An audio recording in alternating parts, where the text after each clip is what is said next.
David, I was interested to see that there's a little story about the flea and the bear, but we won't get to that now. We'll get to that later. David, are you ready? Yes. All right, here we go. David, please recite John 1, 45 through 51. John 1, 45 through 51. Philip found Nathanael and said to him, "We have found him of whom Moses in the law and also the prophets wrote, Jesus of Nazareth, the son of Joseph." Nathanael said to him, "Can anything good come out of Nazareth?" Philip said to him, "Come and see." Jesus saw Nathanael coming toward him and said of him, "Behold, an Israelite indeed, in whom there is no deceit." Nathanael said to him, "How do you know me?" Jesus answered him, "Before Philip called you, when you were under the fig tree, I saw you." Nathanael answered him, "Rabbi, you are the Son of God. You are the King of Israel."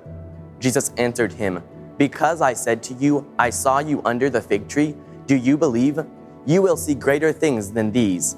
And he said to him, "Truly, truly, I say to you, you will see heaven open, and the angels of God ascending and descending on the Son of Man." John 1, 45 through 51.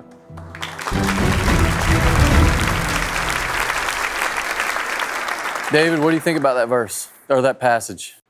Well, it was just interesting how Jesus knew about Nathanael before he came to him, and just how that's just how Jesus knows everything about us. Yeah. And just how he has everything in control and how he's sovereign over everything.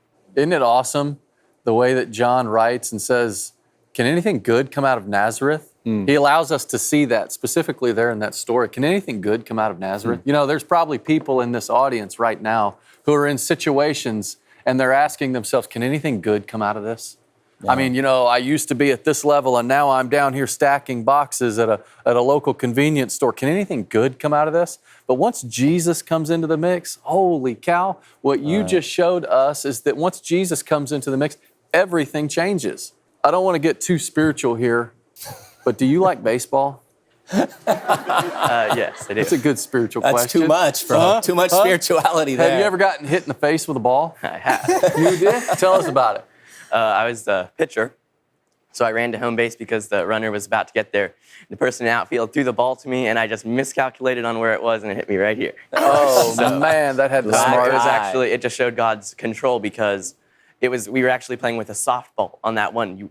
The person who was batting got to pick, and they chose a softball. If it had been a baseball, it would have been smaller, and it could have hit my eye. Wow. But I wouldn't have been able to That's see possibly, perspective. So. Wow. And I try to teach my kids that anytime something happens to you, especially something bad, the first thing you need to do is reframe it. You reframe it, and you look at it from a different perspective. You got smacked in the face with a softball, and you're sitting there saying, it was actually God, you know, was protecting me. That wouldn't have been my response. Although that was an imperfect moment for you, you did a perfect recitation and got 1,000 points, my friend. Woo! Good job.